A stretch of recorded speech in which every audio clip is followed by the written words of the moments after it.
घाटी के अलगाववादी नेता और एक समय आतंकी संगठन जम्मू कश्मीर लिबरेशन फ्रंट के साथ जुड़े रहे यासीन मलिक ने आज, हालांकि वो मुखिया है जम्मू कश्मीर लिबरेशन फ्रंट के, उन्होंने एक स्पेशल कोर्ट की गुजारिश की है जम्मू में और वहां पर यह कहा है कि वो खुद पेश होना चाहते हैं। उस मामला, वो जो मामला है रुबिया सईद की किडनैपिंग का मामला, पूर्व मुख्यमंत्री स्वर्गीय मुफ्ती मोहम्मद सईद की सुपुत्री रुबिया सईद को किडनैप किया गया था और उस किडनैपिंग के मामले में एफआईआर में यासीन मलिक का भी नाम है। उन्होंने कहा है कि वो उस मामले में, रुबिया सईद के मामले में क्रॉस एग्जामिनेशन खुद करना चाहते हैं, खुद सवाल जवाब करना चाहते हैं उन तमाम विटनेसेस से, उन तमाम गवाहों से जो गवाह इस मामले में पेश होना चाहते हैं। उन्होंने ये कहा कि अगर ऐसा नहीं हुआ तो मैं जेल में भूख हड़ताल पर बैठ जाऊंगा। सूत्र ये भी बता रहे हैं कि आप जानते हैं ऑलरेडी यासीन मलिक को जो है उम्र कैद की सजा हुई है एक आतंकियों को पैसा मुहैया कराने के मामले में। वो कोर्ट के समक्ष जो है वीडियो कॉन्फ्रेंसिंग के जरिए पेश हुए और जब वो कोर्ट के समक्ष पेश हुए तो उन्होंने कहा कि उन्होंने सरकार को लिखा है कि वो कोर्ट में खुद पेश होना चाहते हैं और उन्होंने कोर्ट को यह भी बताया कि उन्होंने गुजारिश की है कि वो जितने भी विटनेस इस मामले में, गवाह इस मामले में हैं, उनसे सवाल जवाब खुद करना चाहते हैं और ये कहा है कि अगर उनकी गुजारिश को हुकूमत ने माना नहीं तो वो भूख हड़ताल पर बैठ जाएंगे। आपको यहां पर यह बताना जरूरी है कि यह मामला है रुबिया सईद की किडनैपिंग का। रुबिया सईद पूर्व मुख्यमंत्री और एक समय के भारत के गृह मंत्री स्वर्गीय मुफ्ती मोहम्मद सईद की सुपुत्री हैं।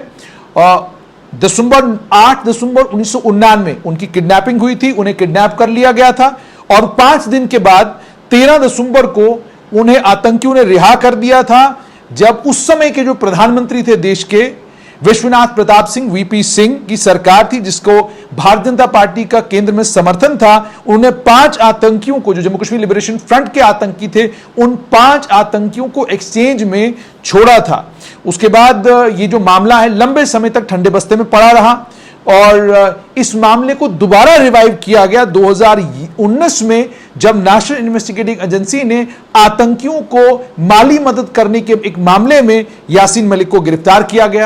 किया। पिछले साल जनवरी में सीबीआई ने एक special public prosecutor advocate Monika Kohli और एडवोकेट एसके भट्ट के जरिए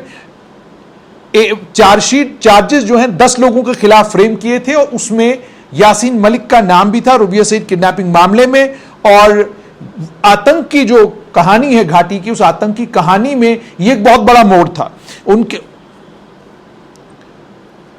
ये जो मामला है, इस मामले ने अब एक नया रुख ले लिया है। यासीन मलिक चाहते हैं कि वो रुबिया सईद किडनैपिंग मामले में गवाहों से सवाल जवाब खुद करना चाहते हैं। आपको यह भी याद होगा कि जिस टेरर फंडिंग मामले में उन्हें उम्र कैद की सजा दी गई थी, उसमें उन्होंने वकील लेने से भी इनकार कर दिया था। उन्होंने कहा था मुझे वकील की जरूरत नहीं है, मैं अपनी पैरवी खुद करूंगा। और जो इल्जामात उनके ऊपर लगाए गए, उन्होंने वो तमाम इल्जाम उस समय माने थे और उनके इल्जामों को स्वीकार करने के बाद उन्हें कोर्ट ने उम्र कैद की सजा दी थी। उसके बाद अब दूसरा मामला है, ये रुबिया सईद की किडनैपिंग का मामला है। ये 2019 में तब जाकर रिवाइव हुआ जब नेशनल इन्वेस्टिगेटिव एजेंसी ने इस मामले में टेरर फंडिंग के मामले में एक एफआईआर लगाई। उसके बाद ये मामला दोबारा से रिवाइव हुआ और उसके बाद सीबीआई ने अपने काउंसिल्स के जरिए जो है चार्जेस फ्रेम किए और चार्जेस फ्रेम करने के बाद अब जो है मामला यहां पर पहुंचा है कि यासीन मलिक ये कह रहे हैं कि मैं भूख हड़ताल पर बैठ जाऊंगा अगर आपने मुझे सवाल जवाब करने की इजाजत नहीं दी। यानी अब वो जेल के अंदर भी भूख हड़ताल पर बैठेंगे और भूख हड़ताल सिर्फ इसलिए करना चाहते हैं क्योंकि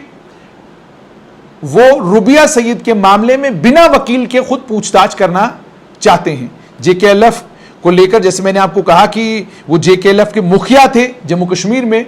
उनकी ये मांग इस समय सरकार के समक्ष, जैसे उन्होंने कहा कि सरकार को उन्होंने एक चिट्ठी लिखी है और उन्हें गुजारिश की है सरकार से कि वो कोर्ट के समक्ष जो है खुद पेश होना चाहते हैं और जितने भी विटनेस हैं इस मामले में उन तमाम से सवाल जवाब करना चाहते हैं। अगर उनकी ये मांग को माना नहीं गया तो वो भूख हड़ताल पर बैठेंगे।